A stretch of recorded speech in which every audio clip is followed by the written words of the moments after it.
ஆண்டும் இரட்சகருமாகிய இயேசு கிறிஸ்து ஈடில்லாத அன்பு நாமத்தினாலே ஜெபம் பிளஸ் தொலைக்காட்சி நேர் யாருக்கும் அன்பின் வாழ்த்துக்களையும் ஸ்தோத்திரங்களையும் நான் உங்களுக்கு தெரியப்படுத்துகிறேன்.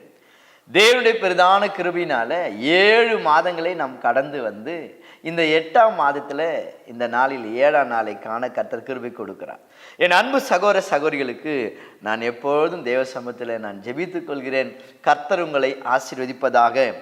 என் அன்பு சகோதரனே, அன்பு சகோதரியே, தேவ பிள்ளைகளே, இந்த நாளிலும் கூட இந்த 8ஆம் மாதத்தில் தேவன் உங்களுக்காக கொடுக்கிற ஒரு தேவனுடைய செய்தி, தேவனுடைய வார்த்தை என்ன என்று சொல்லி பார்ப்பீர்கள் என்றால், கைமாறு கருதாமல் உதவி செய்ய வேண்டும், அதனுடைய பலன் கர்த்தரால் வரும். என் அன்பு சகோதரனே, சகோதரியே, இன்னைக்கு உதவி செய்கிற மனுஷனை நாம் தேடி பார்க்க வேண்டியதாக இருக்குது. ஏன்னா உதவி செய்வதற்கு யாரும் இன்னைக்கு அந்த அளவுக்கு வருவதில்லை. சகோதரனே, சகோதரியே, ஒருவேளை அவர்கள் உதவி செய்கிறவர்களாக இருந்தார்களா, ஆனால் அவருடைய உதவி எப்படி இருக்கும்னு நினைக்கிறீங்களா? ஏதாவது ஒரு எதிர்பார்ப்பு, ஏதாவது ஒரு பலன் எதிர்பார்க்கிறது, அப்படி பார்த்து தான் உதவி செய்யணும்னு நினைக்கிறாங்க. நான் எப்போதும் ஒரு காரியத்தை சொல்வது வழக்கம். அன்பு சகோதரனே, சகோதரி, அது என்னன்னு பார்த்தீங்கன்னா, ஒரு நல்ல விஷயத்தை கிறிஸ்தவர்களாகிய நீங்களும் நானும் முதல் செய்யணும்.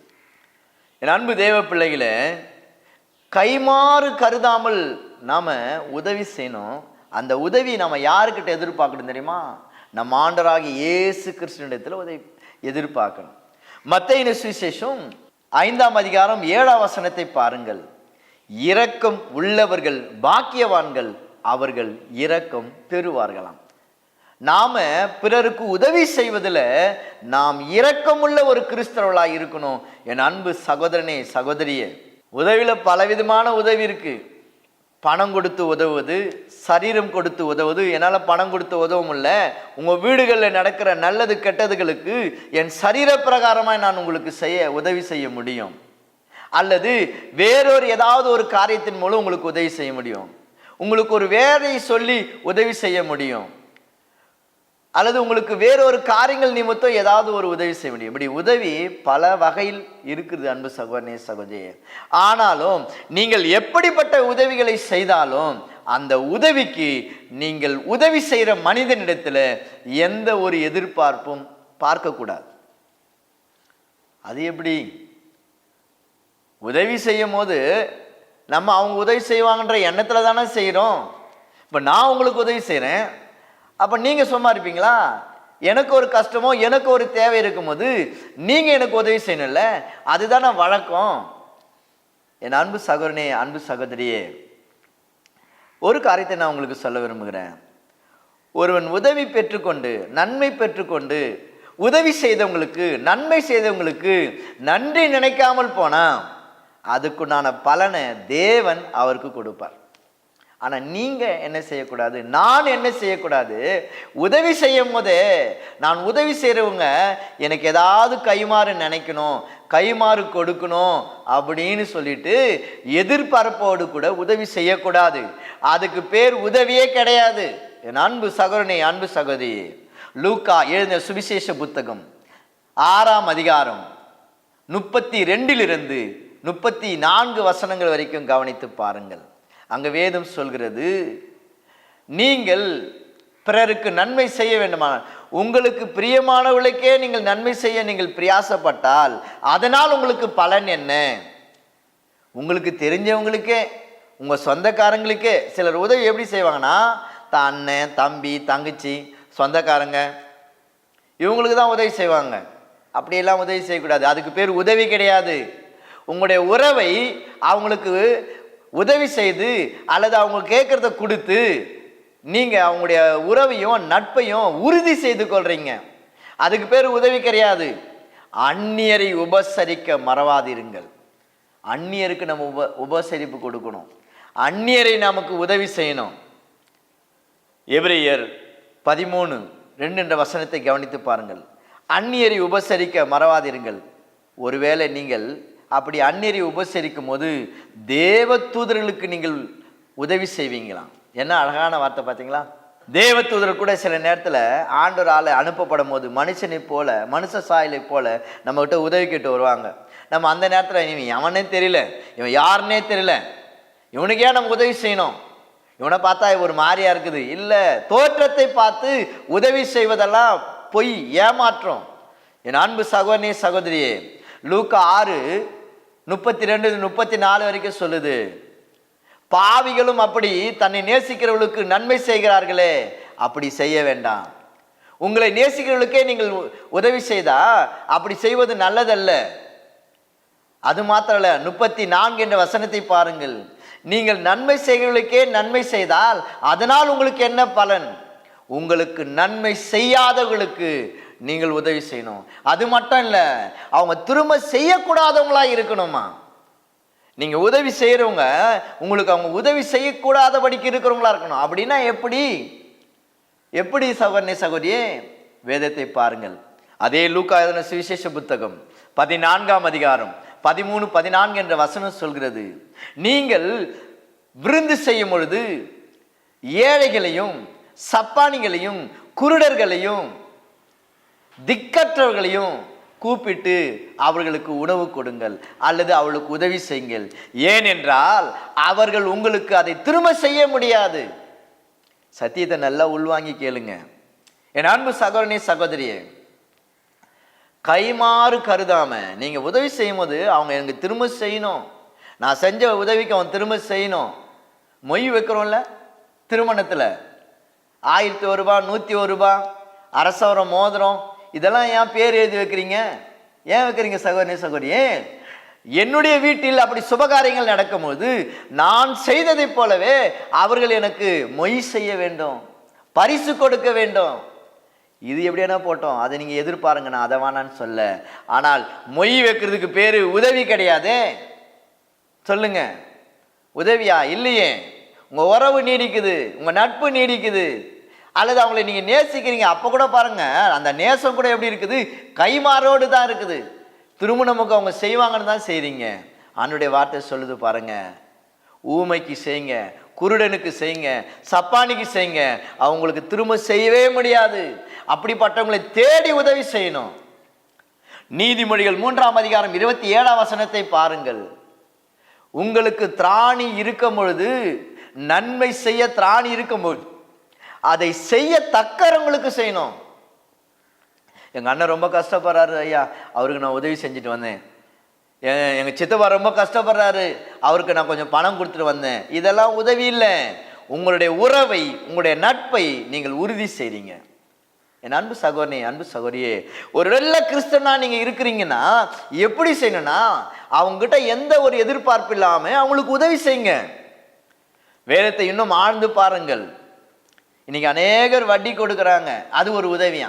இன்னைக்கு நிறைய பேர் எங்க போனாலும் வட்டி பணம் வட்டி பணம் வட்டி பணம் வட்டி பணம்.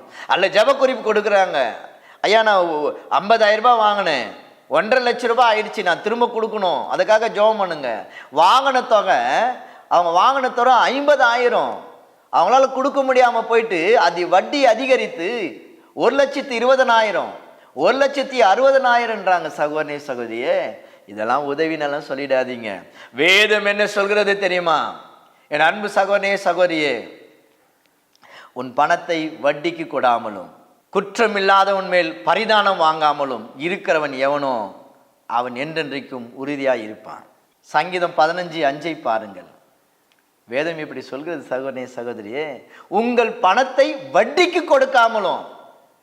இன்னைக்கு வட்டிக்கு கொடுக்கிற பட்டியல்ல கிறிஸ்தவங்களும் வந்துட்டாங்க.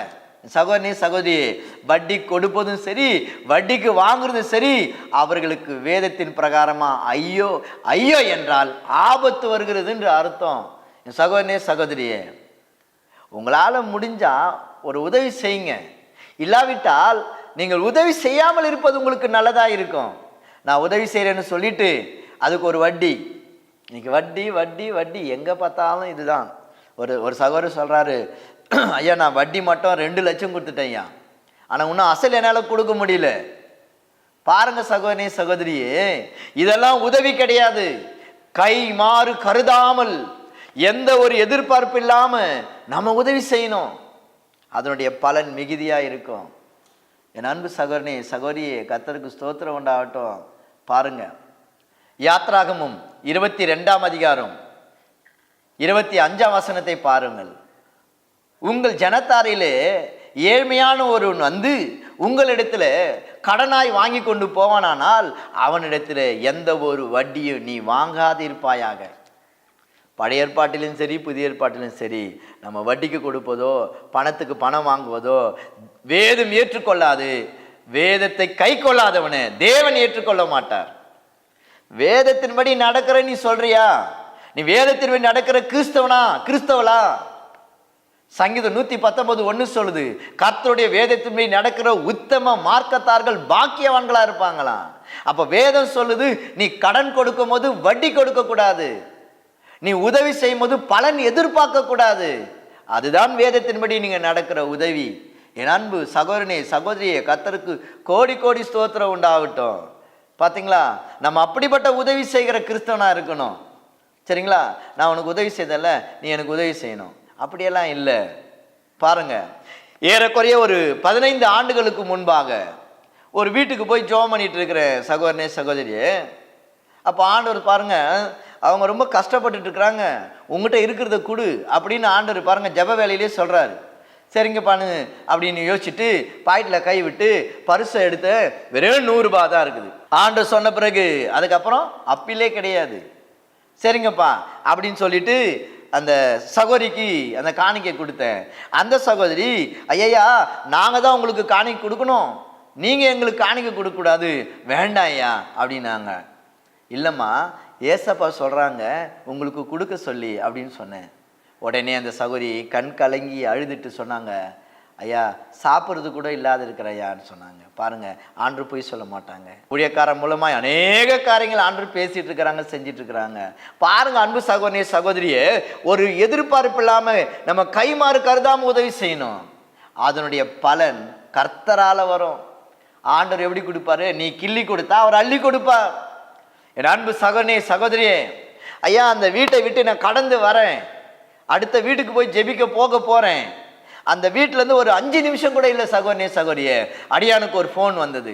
ஃபோன் எடுத்து ஹலோ சொல்லுங்க அப்படின்னு கேட்குறேன். ஐயா நீங்கள் உடனடியாக வீட்டுக்கு வாங்க, ஒரு அவசரமான காரியம், நாங்கள் ஏதோ பிரச்சனை ஆயிடுச்சு பொழுது.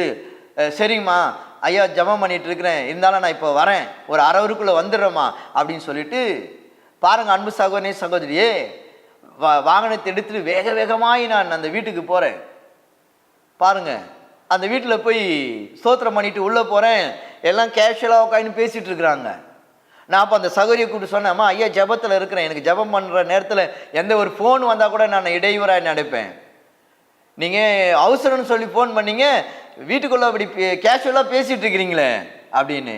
ஐயா ஒரு நிமிஷம் ஐயா, ஒன்றும் இல்லையா, ஒரே நிமிஷம் இருங்கய்யா, ஒரே ஒரு வார்த்தை சொன்னாங்க. ஒரு 10 நிமிஷத்துக்கு கொஞ்சம் நேரத்துக்கு முன்னாடி ஏசப்பா சொன்னாங்க, ஐயாவை கூப்பிட்டு இந்த காணிக்கை கொடுன்னு சொன்னாங்க, அதுக்கு தான் உங்களுக்கு ஃபோன் பண்ண சொன்னேன். தேவனுக்கு மகிமை உண்டாகட்டும். என் அன்பு சகோதரனே சகோதரியே, நான் கைமாறு என்னுடைய பர்சில் இருந்தது அன்னைக்கு 100 ரூபாய் தான் இருந்தது. அந்த பணத்தை அந்த சகோதரிக்கு நான் கொடுத்துட்டு வந்தேன். தேவன் அதுக்கு கைமாறு கருதாமல் உதவி செய்தார்.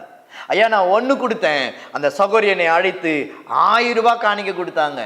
15 ஆண்டுகளுக்கு முன்னாடி பார்த்து கொள்ளுங்க சகோதரனே சகோதரியே. இதுதான் தேவனால் வருகிற பலன். நீங்க ஒருத்தங்களுக்கு உதவி செய்றீங்கன்னா அவங்க திரும்ப செய்வாங்கன்ற ஒரு மனப்பக்குவத்தோடு செய்யாதீங்க, அதுக்கு பேர் உதவி கிடையாது. தேவன் அதுக்கு உங்களுக்கு பிரதிபலனும் கொடுக்க மாட்டாங்க, அதுக்கு திரும்ப உங்களுக்கு கொடுக்கவும் மாட்டாங்க சகோதரனே சகோதரியே.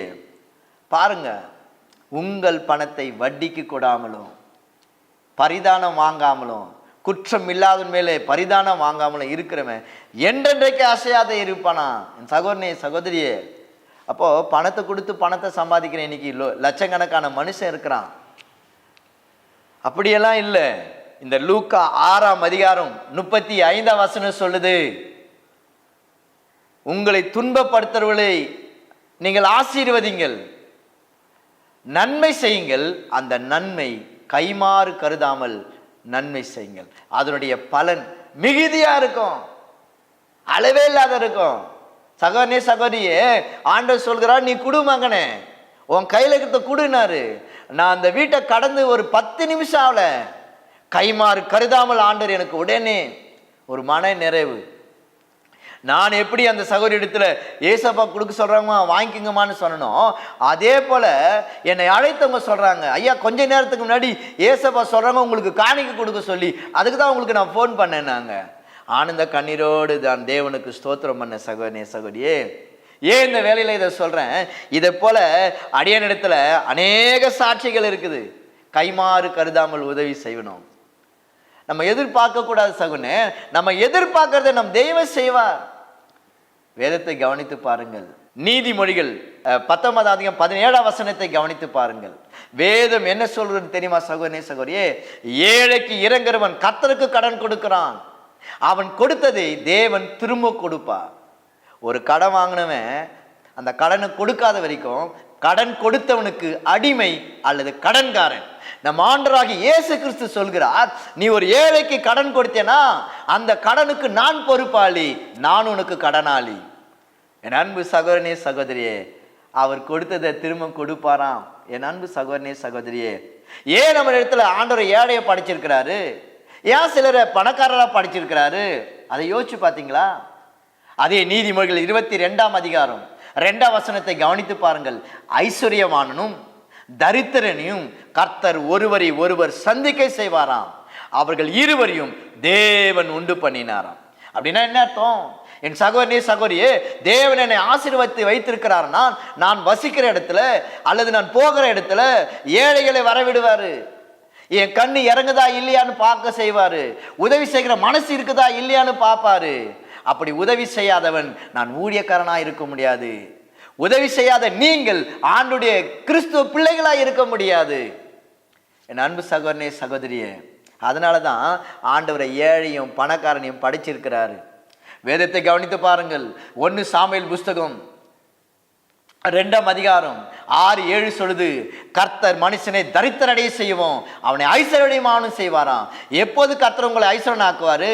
நீங்க ஏழைக்கு இறங்கும் போது அல்லது நீங்கள் கைமாறு கருதாமல் உதவி செய்யும் போது ஆண்டு உங்களை ஐஸ்வர்யன் ஆக்குவார். சகோதரனே சகோதரியே, கர்த்தருடைய வார்த்தையை கர்த்தருடைய ரகசியங்களை சொல்றேன், கவனித்துக் கொள்ளுங்க. நீங்க போற இடத்துலலாம் சில பிச்சைக்காரர்கள் வருவாங்க, எளிமையானவங்க வருவாங்க, உதவி கேட்க வருவாங்க. நீங்க அவங்க கண்களுக்கு மறைந்து போயிடக்கூடாது. ஏன் மற்றவங்கள இருக்கிறதெல்லாம் விட்டுட்டு உங்களிடத்துல அவர் அனுப்புறாரு ஆண்டவர் பார்த்தீங்கன்னா, உங்கள் மனம் அவர்கள் மேல் இறங்கணும், உங்களுக்கு அவங்க மேல ஒரு இரக்கம் ஏற்படணும். நீதிமொழிகள் 22:9 சொல்லுது, கருணை கண்ணன் ஆசீர்வதிக்கப்படுவான், அவன் தன் ஆகாரத்திலே அவளுக்கு கொடுப்பானா, சாப்பிடுறதுலே கொடுப்பானா அந்த கருணை கண்ணன். நீ ஏசாயா தீர்க்கதரிசன புஸ்தகம் 32:8 பாருங்கள். தயால குணமுள்ளவன் தயாளமானவிலே நிலைத்திருக்கிறானா, தயாளமானவிலே யோசிப்பானா. அவன் குணம் பாருங்க, தயாளமா. ஒரு கிறிஸ்தனுடைய உள்ளம் நல்ல விரிந்த ஒரு மனமா இருக்கணும், இருதயமா இருக்கணும். கொடுக்கறதுல எல்லாருக்கும் இருதயம் ஒரே மாதிரி தான் இருக்கும். நம்முடைய கைப்பிடி அளவுதான் சொல்லுவாங்க மருத்துவர்கள். என் அன்பு சகோதரனே சகோதரியே, ஆனால் நாம் கொடுக்கறதுல நம்முடைய உள்ளம் பெரிதா இருக்கணும். என் அன்பு சகோதரனே சகோதரியே, இன்னைக்கு லூக்கா இந்த 6:35 நீங்க கைமாறு கருதாம உதவி செய்யுங்க. என் அன்பு சகோதரனே சகோதரியே, அதனுடைய பலன் பரலோகத்தில் இருக்கிற தேவன் உங்களுக்கு நிறைவானதை கொடுப்பார். நான் இப்போது உங்களுக்காக ஜெபிக்க போகிறேன். என்னோடு கூட இசைந்திருங்கள். மகா கிருபையும் இரக்கமும் நிறைந்த எங்கள் நல்ல பிதாவே, நீர் ஆசீர்வதித்ததான இந்த நல்ல வேலைக்கு நன்றி செலுத்துறேன்ப்பா. இந்த 8ஆம் மாதம் தொடங்கி இந்த முதல் வாரத்திலே இயேசு சாமி, நீர் எங்களுக்கு கொடுக்கிற இந்த தேவ வார்த்தைக்கு நன்றி சாமி. நாங்கள் கைமாறு கருதாமல், இது வரைக்கும் இந்த வார்த்தையை கேட்டுக்கொண்டு இருக்கிறவங்க அல்லது ஜெபத்தில் இசைந்து இருக்கிறவங்க யாருக்காவது உதவி செய்யும் போது அவங்க திரும்ப கொடுக்கலன்னு நீங்க வருத்தப்படாதீங்க, அல்லது திரும்ப கொடுப்பாங்கன்ற எண்ணத்தோடு கொடுக்காதீங்க. இரக்கம் உள்ளவர்கள் பாக்கியவான்கள். நம்முடைய இரக்கம் கொஞ்சம் தான். நான் வெறும் 100 ரூபாய் தான் கொடுத்தேன், அவருடைய இரக்கம் பெருசு, ஏசப்படைய இரக்கம் பெருசு. என் அன்பு சகோதரனே சகோதரியே, இந்த நாளிலே எங்களுடைய குறைகள் இப்போது நிறைவாக்கி தாங்கப்பா. யாரெல்லாம் இப்போதும் கர்த்தாவே ஆசீர்வாதம் இல்லாதபடிக்கு இருக்கிறார்களோ, இயேசு கிறிஸ்துவின் நாமத்தினாலே நான் கர்த்தருடைய தேவதாசனாய் அவருடைய ஆசீர்வதிக்கிறேன். ஏழ்மை மாறட்டும், தரித்திரம் மாறட்டும், கடன் அடைக்கிற வழிவாசல் இயேசு நாமத்தில் அவளுக்கு உண்டாகட்டும். தொடர்ந்து எங்களை நடத்துங்க, எங்க குறைகளை நிறைவாக்கித்தாங்க. இயேசுவின் நாமத்தில் வேண்டிக் கொள்கிற நல்ல பிதாவே, ஆமீன் ஆமீன் ஆமீன். உங்கள் யாவருக்கும் அன்பின் வாழ்த்துக்களை ஸ்தோத்திரங்களை தெரிவிக்கிறேன். தொடர்ந்து தேவன் நம்மோடு கூட பேசுவதாக. ஆமீன்.